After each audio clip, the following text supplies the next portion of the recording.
Greetings everyone, and Great here for another HPR's 4 replay. Spelled on the south side is the red Chinese. We have Baltune, or Baltune? Baltune. I think it's Baltune. Spelled on the top left side is the blue Abbasid Dynasty. We have liquid DeMu. Let's see, economic benefits. The Chinese do have the Imperial Official, which does improve the resource drop-off rate of certain select drop-off sites, as well as some other small benefits involving dynasties. So some of the dynasty having your villagers have 25% less production time or cost is very good. And the Abbasid Dynasty, I would say, has one of the most powerful economic benefits in the game. The Tier 1 Golden Age, plus 50% collection rate for all resources. Once you get to a meager 10 structures, which is obtainable around very, very early feudal age. Good amount of gold being collected up there, very nice. Gain some of that taxable income. And now let's see, feudal age units. Abbasids can deploy out the Camel Archer. A relatively not great mounted archer, which is good versus light melee, and not really going to be useful. The Chinese player can deploy the Zhushnu, a crossbow variant that specializes versus low armored units, which will be very useful this age. If there's going to be any sort of composition, I would assume the Chinese player will go for Spearman Zhushnu. And the Abbasid Dynasty to counter that out will probably go for Archer Horsemen. Abbasid players tend to go for heavy and archers thanks to their Castle Age potential technology of composite bows.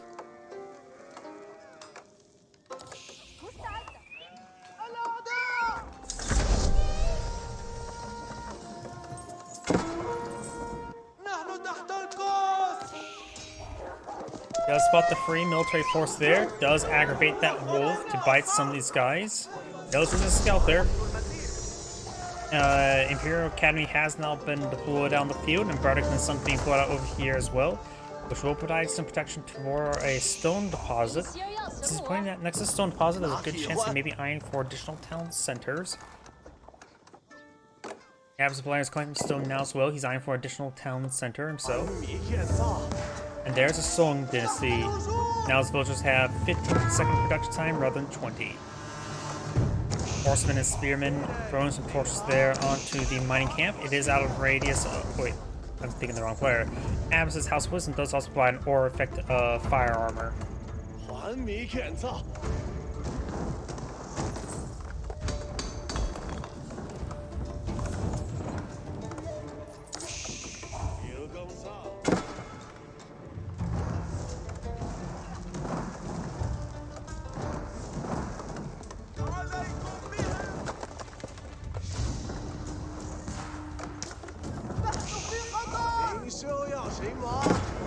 Mining camp does get set ablaze there. Archer's supposed to be 4, but only finds hits down the Imperial Academy, and the Bardic and the Sun will get 1 kill and will eventually get a 2nd kill.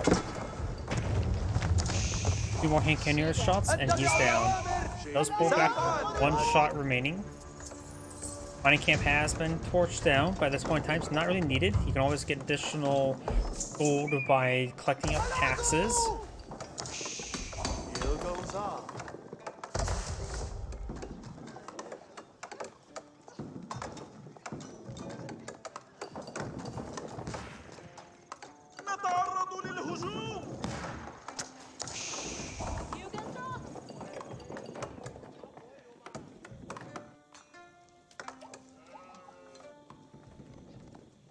Spearmen moving around. Archers eyeing to pull out additional town center on this forest puffer deposit. He'll start building it.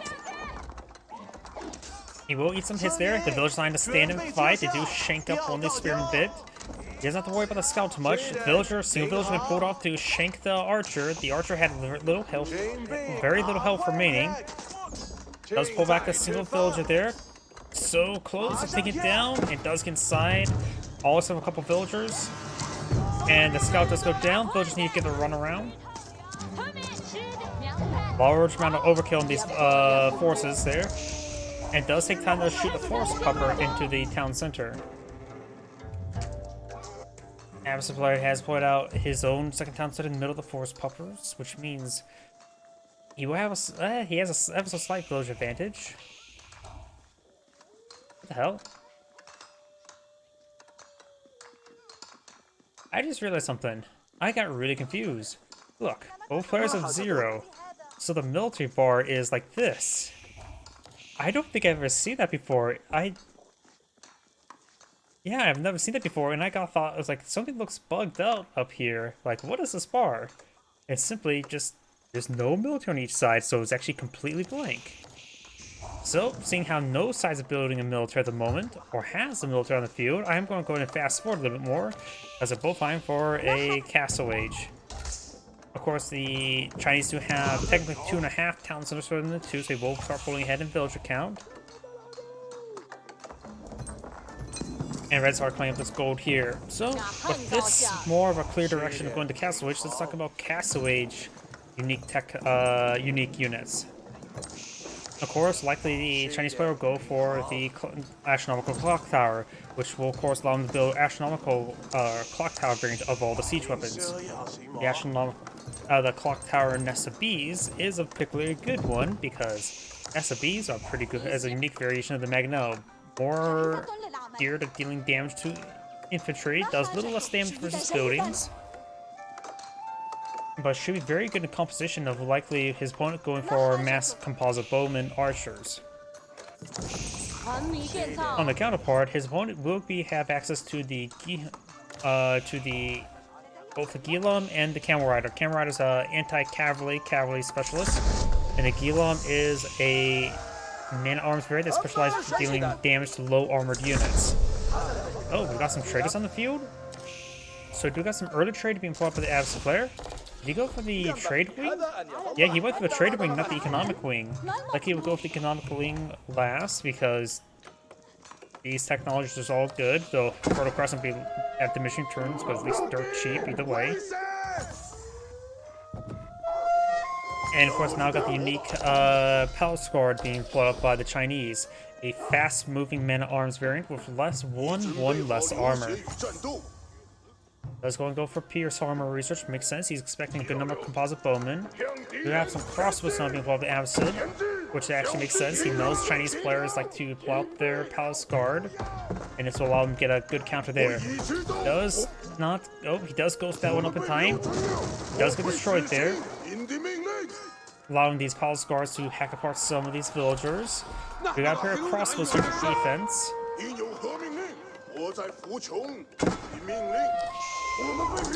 Doggo's getting some bites there onto the Palace Guard. Demanding head pats, and he's not giving any.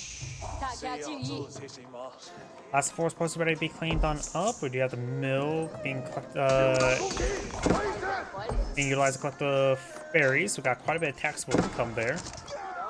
Palace Guards now seeing some fire there, and now looks like Palace Guards trying to withdraw from the region.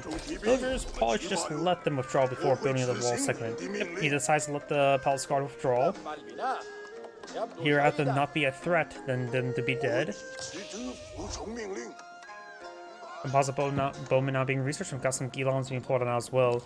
Clock Tower Nest of Bees being pulled out. And relics. Has either side gone for Monastery? I don't believe so. Let's take a quick look on relic placement here.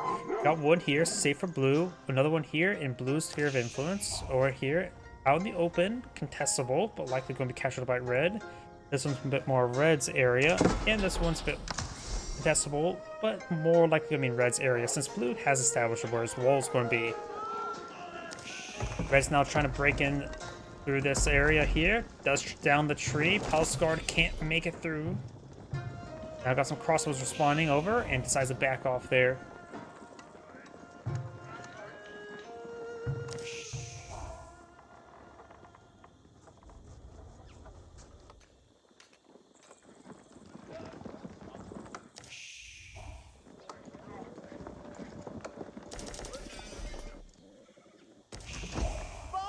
We got two traders have employed a few. Abbasid traders, I should also mention as well, are cheaper than even Mongolian silver tree traders. And not to mention, with a small amount of research, they're simply much better. Of course, I say small. The first research will improve their capability by 25%, while Mongolians technically get up to 30% without any research.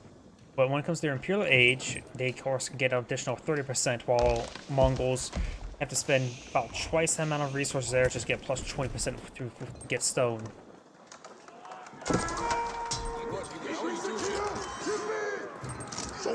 Valsgard do eat some crossbows hits there. We got some pair of clock tower nest of bees. Finds a decent volley there on the crossbows. Sporadic damage.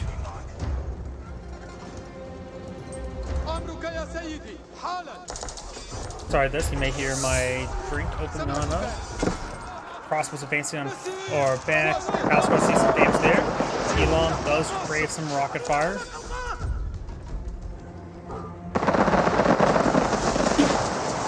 And there goes that dog.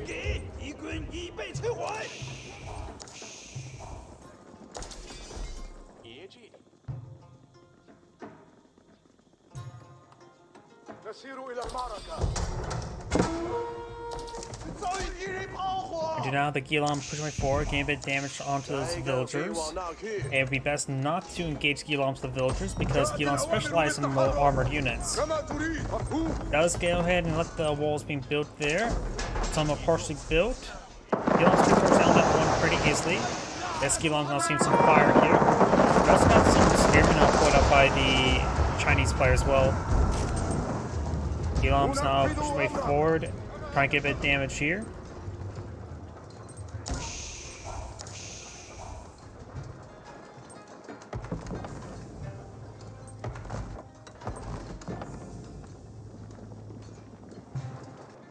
Blue does back off in this region.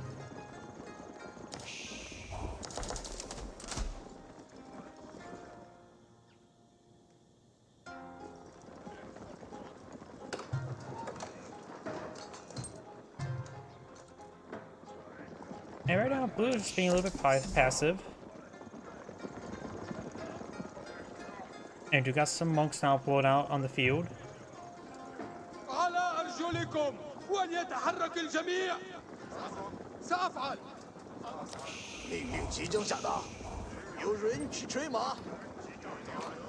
Lockdown SBs advancing forward, maybe eyeing for a bit of damage on the crossbows. And now do have the exotic dog against fights down the pure officials. And the doggo does go down, put down by, like I would assume, by ATF agents. Ooh, Clocktown SBs may go down here, does go down to the Giloms. Does lose a good number of Giloms in return though.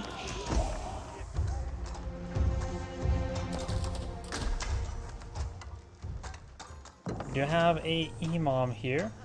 We're trying to pick up this relic. Red will pick up that relic. Blue has obtained 2 relics. Red has picked up one, and the other 2 are not picked up. Imam does get gunned down, or heresy. He knows there's a small little army there. This monk will go down without the relic. Now Red's trying to pull out a palisade gate here in order to allow his monk to get out of. Red's now trying to push over here to engage the mostly crossbow or entirely crossbow force here. Crossbows, of course, good versus armor. Not exactly. They do hit hard regardless what they shoot at.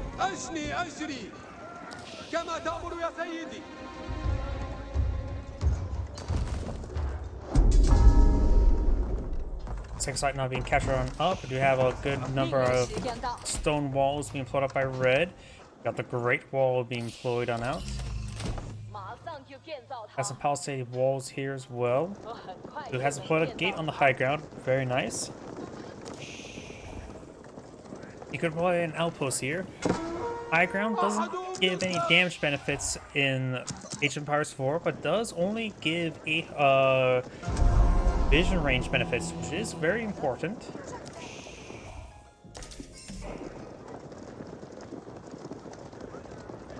And also the stone walls have not been built there. Villagers moving around. Good number of horsemen now will go over on the Imam, or the monk. And these horsemen will find those villagers. Red does have less villagers at the moment than blue. The village not being torched down. And over here, I do have these villagers trying to build the walls. Could potentially torch down some of these.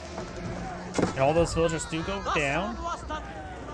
You'll torch down the low health wall there to get it destroyed. These villagers being gunned down. Economically now being researched by the Abbasid. Dynasty finds some good damage there. Takes out the Imperial official. Now do have both Imperial officials going down. And these archers and crossbows will be finished off. The horsemen have broken through. We only got crossbows here. He does have a handful of spearmen. When I say handful, I mean very, very little. Both two are in the field over here. We've got another now 7 in the field, 8 on the way. These villagers will go down there. House Guard will find these forces there, take them all out. The stone walls could be finished off. Horsemen trying to torch down these farms.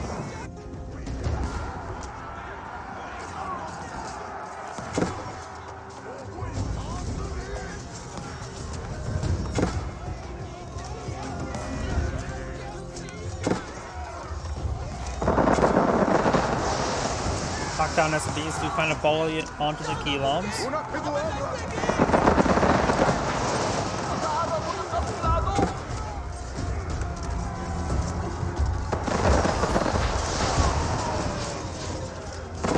And those Keylons will go down. We got another banner here trying to break this keep, but he does want to try to torch down a little bit. You could try clicking this gold deposit first before putting this one, so a bit farther forward. Red's now advancing forward with these Palace Guard and Spearmen. Maybe they will get some good damage on the Horsemen if they were to stand still. They can stab them.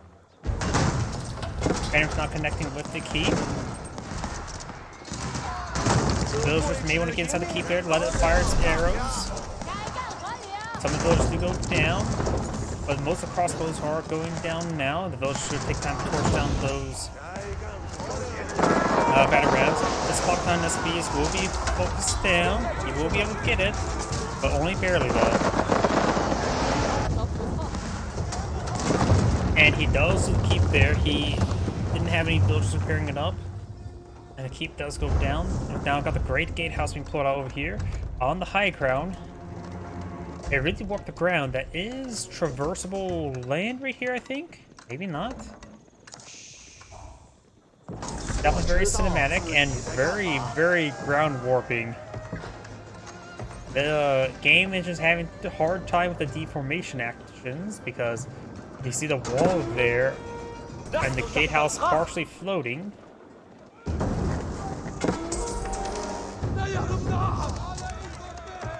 Some of the villagers do get killed off there. The Chinese player now has less than 100 villagers, who does have almost 240. And some of these villagers will be hit as well.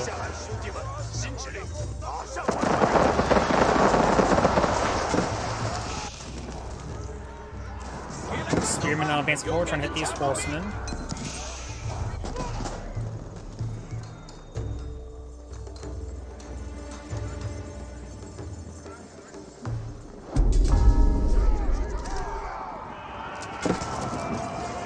Palace Guard again some pitch there on these horsemen. Over here, do not have these horsemen trying to break through the palisade walls. Blue has a good amount of trade being pulled out of the field. It is getting about 54 gold per trip. And also has a good amount of food.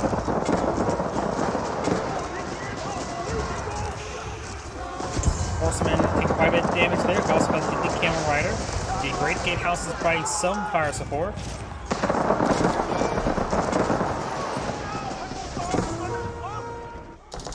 Blue's finding some of those gold camps, starting to take them out. We got a good number of crossbows here, as well as a pair of spearmen and a Gilon. All the squads now trying to produce being put over there as well. This force on the falling back. So there's no hand cannoneers here, but the Great Gatehouse getting some great damage to the hand cannoneers. Okay, we'll get one more. Oh, let's get these guys out of range. The Great Gatehouse now. Battery's not pushing way forward.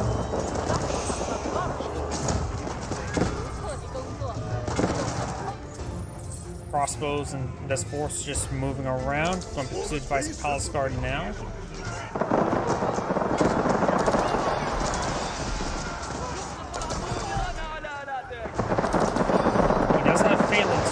as well. Increase range on a spearman.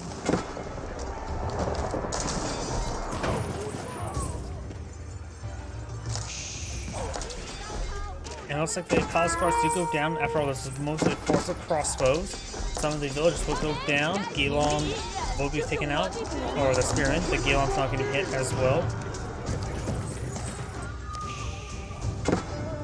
Now got the Yuan Dynasty now put on field. You need to get about the Ming Dynasty, the Paul Grenadiers. Which you just need to build out the spearway for that. There's the Imperial Palace, which is actually the lighthouse.